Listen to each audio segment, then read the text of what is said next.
are you, Kevin?" I hadn't seen my grandson Kevin since he was in elementary school, but I was sure. Kevin must be a 10th grader now, so the age matches up. However, I didn't recognize the child he was carrying on his back. "Grandma, it's been a long time." Tears distorted my vision.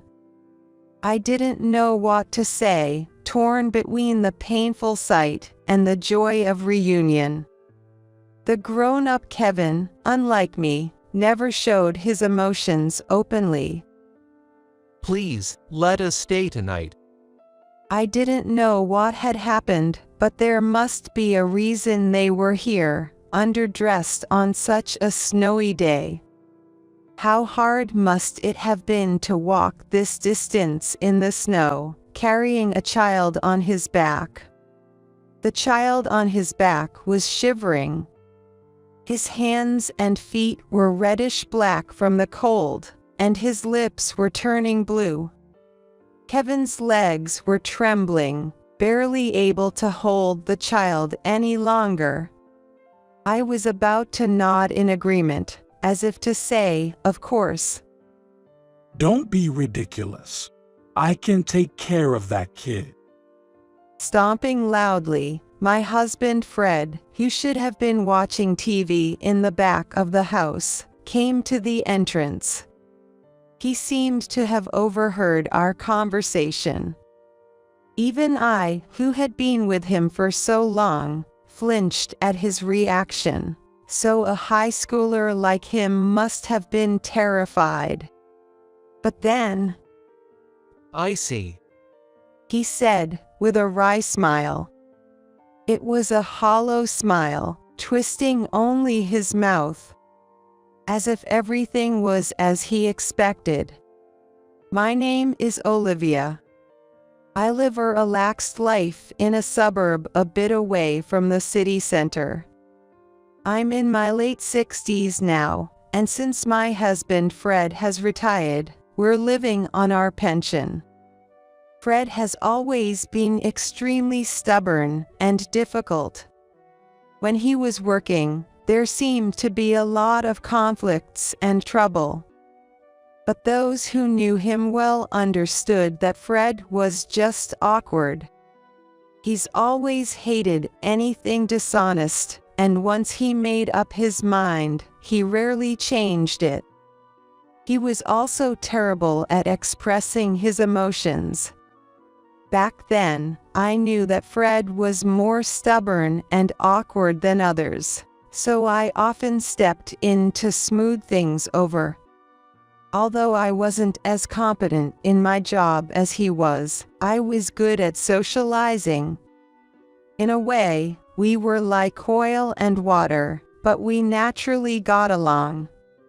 From there, we developed a give-and-take relationship, eventually dating and getting married.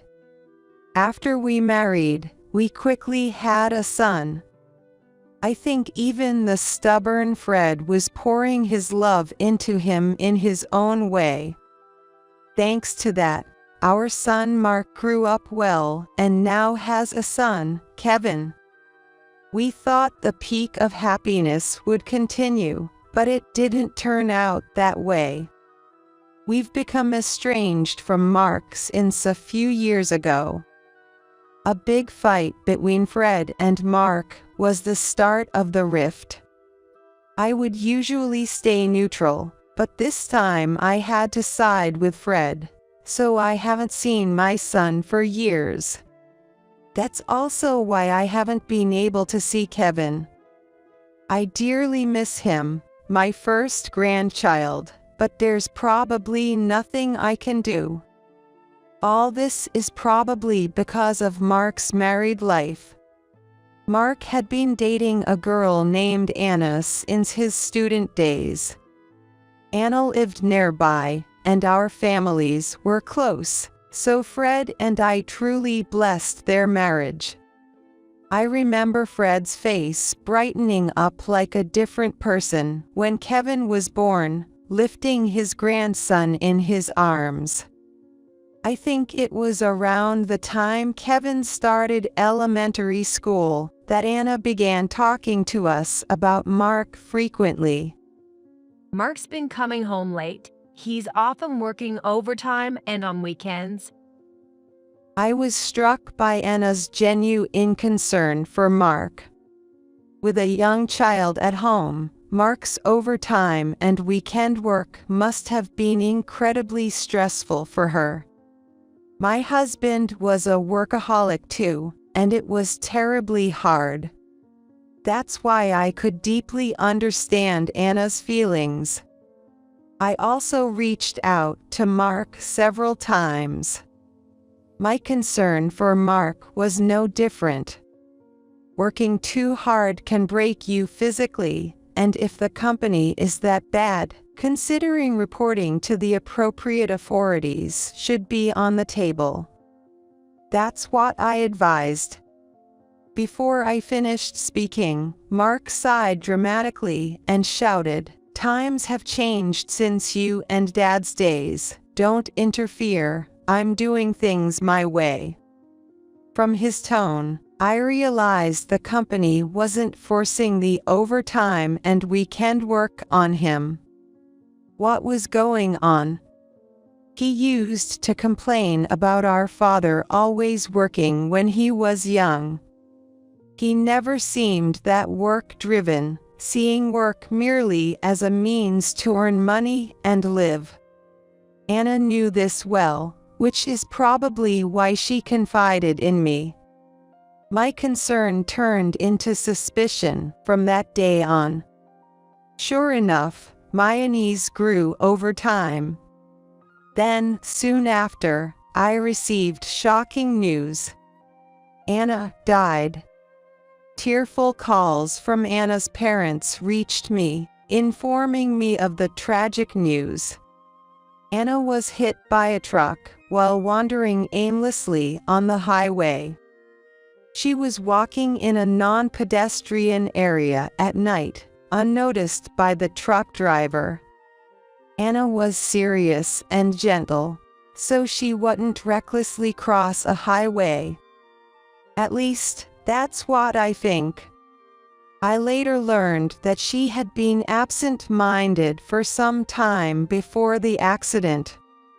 Her parents mentioned receiving distressing calls from her, occasionally sounding like screams. Hearing this, my blood ran cold. It was said that Mark was having an affair. Anna was aware that the other woman was Molly, an office worker at Mark's workplace. Why she was in such a dangerous place remains unclear. However, Anna's parents believed that the shock of Mark's affair drove her to neurosis. After ending the call, I remained stunned for a while. Receiving a message from Fred about heading to the hospital, I finally snapped back to reality. By the time I arrived, Fred, who had left work early, was already at the hospital. At the hospital, there were only Anna's parents and Kevin, who was being embraced by them. Of course, the notification of the accident was first sent to Mark, her husband, but it was said that there was no contact from him. Then the message reached Anna's parents, and finally, at the very end, it seems they managed to get in touch with Mark. Even though Mark's office was much closer to the hospital than our house, he was the last to arrive. Without any sign of hurry or panic. What have you been doing? Fred exploded at Mark after hearing about the affair and other circumstances. I had never seen him so furious. Yet, Mark was defiant. I cheated. But Anna's death was an accident, right? It's not my fault. If anything, it's because of Anna. He blamed the root cause on Anna not paying attention to him after Kevin was born. Once a child is born, parenting becomes the priority. But for Mark, the only son and always the priority at home, he couldn't accept that someone else was being prioritized, even if it was his own son.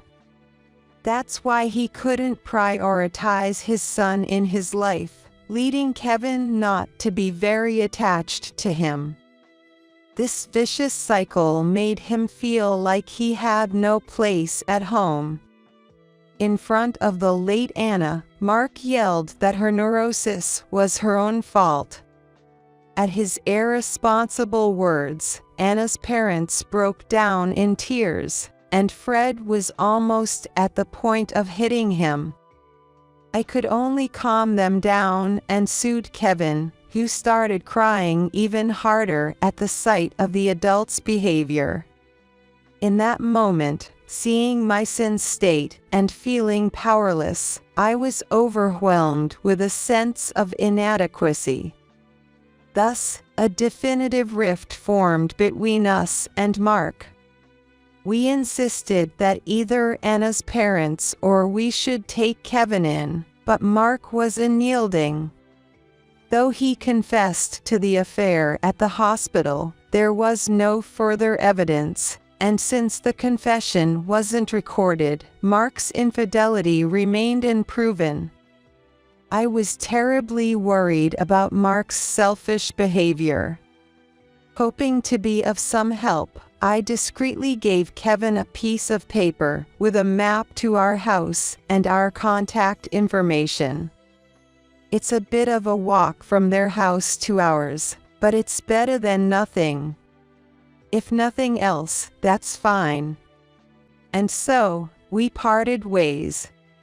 Later, I heard through the grapevine that Mark had remarried Molly.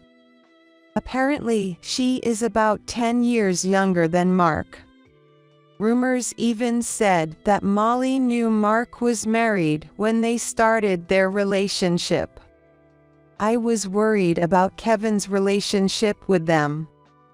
I visited Mark's house alone a few times, but it was always dark, and no one answered the doorbell. After several attempts, I had to give up to avoid being reported as a suspicious person. It's been years since I've seen Kevin. Even as the days go by, these old memories keep coming back to me. Even now, sipping hot chocolate, I think of Kevin. He used to enjoy the hot chocolate I made. I wonder if he has grown up, how his life and family relationships are. All I can do is worry. While bringing the mug to my lips, I look outside. A cold wave has hit our area today, turning the view from the window completely white. The surroundings are already engulfed in night and bitterly cold. I'll probably need to shovel snow tomorrow. Honey, it looks like we'll need to shovel snow tomorrow morning. I was about to discuss the snow shoveling with Fred, who was watching TV in front of the fireplace, when the doorbell rang. Fred and I looked at each other. On such a snowy night, we had no idea who could be visiting us. With a bit of fear, I slid open the front door to find a high school-aged boy carrying a small child on his back. I stared intently at their unusual appearance. The boy wore a slightly rumpled white shirt with just the top of a school uniform jacket and worn sweatpants. The small child was dressed in a t-shirt, a light hoodie suitable for fall, and shorts. Both had bright red hands and feet, and there was a thin layer of snow on their heads and shoulders. Long footprints stretched from the pristine white garden to the road beyond. It seemed they had walked to our house in this attire. Then, looking at the boy's face, I gasped. Are you, Kevin? I hadn't seen Kevin since he was in elementary school, but I was certain. The corners of his eyes drooped like Anna's, and his nose was just like Mark's. Kevin should be a 10th grader now, so the age was right. However, I didn't recognize the child he was carrying. Grandma, long time no see. Indeed, the high school-aged boy was Kevin. Tears blurred my vision. I didn't know what to say, torn between the painful sight and the joy of reunion. The grown-up Kevin, unlike me, never showed his emotions openly. Please, let us stay for the night. I didn't know what had happened, but there must be a reason they were here in such light clothing on a snowy day. They must have come all this way relying only on the address note I gave Kevin when he was little. It must have been difficult to walk this distance in the snow, carrying a child on his back. I was about to nod as if to say, of course. Are you kidding me? I can take care of that kid. Fred, who was supposed to be watching TV in the back of the house, came to the entrance with loud footsteps. It seemed he had overheard our conversation. Seeing him get angry after such a long time made me freeze. Even I, who had been with him so long, was scared, so the high school boy must have been terrified. Worried, I looked at Kevin and the child. But Kevin, unfazed by Fred's demeanor, looked down and muttered softly. I guess so. He said, and then smirked. It was a hollow smile, twisting only his mouth, as if everything was as he expected. I felt anger towards Fred for causing such an expression on his grandson's face. No matter how stubborn and unforgiving he was, this was no way to treat his own grandson, who was innocent and once beloved. As I was about to protest, the child on Kevin's back said, "I'm cold," shivering. His hands and feet turned even redder, and his lips grew more purplish. Kevin's legs were trembling, struggling to hold the child any longer. Fred glared at the child on Kevin's back. We need to go to the hospital first. If you're not going, I'll drive. What? Oh. Then, with wide eyes, Fred silently grabbed the car keys and quickly headed to the garage. Though his words were harsh, it turned out that Fred was indeed worried about Kevin and the child. He always lacks the right words, saying he can't take care of that kid. He meant that we couldn't properly care for the severely exhausted child at home. That's just the kind of person my husband was. Only then, through my tears, did I notice Fred's urgency. Following his words, I urged Kevin to the garage. You did well to get here. We're going to the hospital, so you can relax now. I can carry the child for you. No, it's okay. Kevin looked surprised and then confused. He readjusted the child on his back and walked to the garage as prompted. Kevin seemed to have grown into a very responsible person. Always worried about the child, putting himself last. Even though he was shivering from severe frostbite. Reassuring him was my role in the car. Soon after, we found a hospital open at night, and Kevin and the little child were quickly seen by a doctor. The doctor said they were suffering from frostbite and malnutrition. Fortunately, because we brought them to the hospital immediately, their lives were not in danger. I was relieved. While Kevin and the child were treated in the warm hospital, Fred was not his usual self. He listened intently to the doctor, held their hands to comfort them, and visibly worried. Where had his usual stern face gone? While glancing at him, I waited for Kevin and the child to recover. A few hours later, after they received IV treatment, we were able to head home before dawn. In the car on the way back, I asked Kevin about the small child he was carrying. In the hospital, I had asked Kevin to fill out the forms, and he had written the name Luke in the child's name field. Luke is 5 years old. As expected, Kevin confirmed that Luke is his half-brother, which means he's another grandchild for Fred and me. Tentatively, I asked about their life at home, already hinted at by their scant clothing in winter. Indeed, Kevin said Molly, the new wife, was cold to him because he was from Mark's previous marriage. He was always verbally abused and discriminated against in daily life, including meals. He didn't even receive new clothes, and his school uniform was the warmest clothing he had. Mark, his biological father, showed no interest in Kevin, mostly ignoring whatever Molly did to him. Luke, the child of Mark and Molly, was cherished by them as a baby.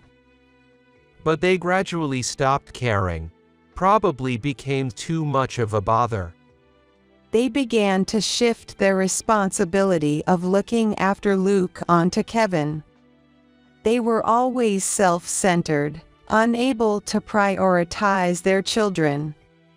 Fortunately, Kevin, much older than Luke, cared deeply for him, likely taking care of Luke since his middle school days. It pained me to think that, despite being a teenager who needed care himself, Kevin had to tend to Luke. His earnest care was evident in how closely Luke clung to him. During the drive, Luke, unaccustomed to the car or perhaps the situation, didn't speak a word. Clinging tightly to Kevin, a clear sign of their bond, I finally asked why they had come to our distant home in the dead of winter. Kevin was initially hesitant to explain, but, sensing my concern, he gradually shared their ordeal. Shockingly, Mark and Molly had left the children alone to travel far away, leaving little food and money. Their absence during the winter break worsened the situation. They had absolutely nothing to eat, and Kevin feared that both he and the young Luke would starve if things continued as they were. With schools closed and not wanting to impose on friends, Kevin felt he had no one to turn to. Driven by desperation, he decided to come to our house, tearfully recounting their plight. Why didn't you contact us before now? Fred shouted at Kevin, his voice tense while driving. His guilt over not reaching out to Kevin and allowing Mark's tyranny, along with a sense of helplessness, was palpable. Understanding this depth of emotion required years of living with Fred. Fred, don't talk like that. Kevin, Luke, I'm so glad you turned to us in the end. To Kevin and Luke, Fred must have seemed like a scary grandfather. I reassured them, not seeing any fear on their faces. Perhaps because they sensed his genuine concern at the hospital. I thought about contacting you many times, but I hesitated because of what Mom used to say, worrying it might be true. Kevin looked guilty as he explained why he hadn't reached out to us. After Mark remarried, Molly frequently yelled at him, saying, "You're not loved by your grandparents. You're a nuisance no matter where you go. So don't even think about relying on them." I used to think it was a lie because my memories of you were always kind. However, repeatedly hearing those words made him start to believe they might be true. I remember being loved and well-treated by you in my childhood, and now I can see that there's no way my grandparents would hate me. But until recently, I somehow felt unloved. Molly had manipulated him into not seeking help from us. That's why you smiled when Fred shouted, isn't it? Kevin nodded. When Fred yelled at the entrance, Kevin's smile seemed to reflect a bitter realization, aligning with the harsh words of his stepmother, Molly. Hearing this, Fred looked even more regretful. Kevin expressed, through tears, that finally feeling protected by his grandparents gave him peace. Luke, perhaps influenced by his brother's crying or the release of tension, also began to cry. Upon arrival at our home, they immediately went to the prepared bed. "It's warm, Kevin," Luke murmured, sniggling into the blanket, embraced by Kevin, both falling into a deep sleep. I felt a mix of love and sadness, tears rolling down my cheeks. Realizing they probably hadn't slept comfortably and safely like this for a long time. Fred and I wanted to keep watching Kevin and Luke's sleeping faces. But there were urgent matters to attend to. Once day broke, Fred took the car out again, with the medical reports to file a complaint against Mark and Molly. We prepared while waiting for their return. Weeks later, when Mark and Molly returned from their trip, they were arrested by the police who were waiting at their home. Initially, Mark accused Fred and me of kidnapping, maintaining this claim even when faced with evidence, reflecting how selfish and terrible he had become. At the trial, the face of Mark, whom I hadn't seen in a long time, had become even more severe than when we last parted. I wonder how things ended up like this. Did we, as a couple, make a mistake in how we raised him? Or was there some significant turning point in Mark's journey to adulthood? It might be too late to ponder these questions now, but seeing my son hurling harsh words in court made me realize we've reached a point of no return. For now, let's focus solely on protecting Kevin and Luke, who have been deeply wounded in their hearts. After discussing with Fred, we resolved to be thoroughly supportive and stand by our grandchildren. Eventually, Mark and Molly were arrested for child neglect, with the medical reports of malnutrition being crucial evidence. Our testimonies likely reinforced the decision. Suddenly, Kevin and Luke were left alone. They wanted to stay with us after their parents were arrested.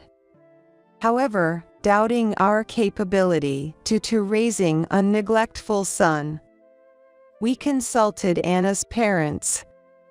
They expressed relief over their grandchildren's safety and concern for Luke, despite no blood relation. wishing to take both in. However, they expressed regret that it would be difficult for them to take in Luke, as there was no blood relation. They mentioned it would be cruel to separate the brothers, and therefore our home, where the siblings could stay together, was the best option. They also promised that they would help each other going forward. Moved by their kindness despite the wrongs Mark did to their daughter Anna, I found myself easily moved to tears. Hence, Kevin and Luke ended up in our care. Holding their hands, promising a shared life ahead, they showed bright, blossoming smiles. Initially reserved like shy cats in their new home, they soon warmed up to us. Kevin often helps out around the house. Despite the heavy snowfall this year, he has been eager to help with shoveling the snow. Young Luke, imitating what he sees, also goes outside with a shovel in hand. Luke, perhaps in the phase of wanting to imitate everything, copies everything his brother does. Fred, while grumbling, taught them how to shovel snow. Evidently delighted by their reliance on him. Can't you guys even do this? Absolutely hopeless. Fred grumbled with a stern face, his usual way of scolding.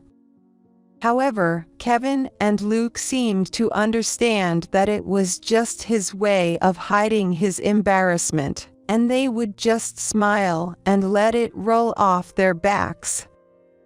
We'll get better than Grandpa soon, right, Kevin? Yeah, maybe we'll surpass him by tomorrow.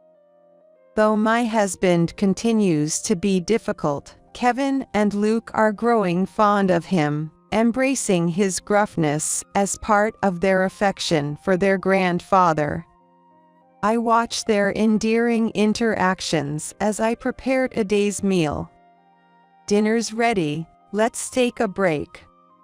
I call out loudly, and the three of them walk towards me, laughing together. What blissful days these are!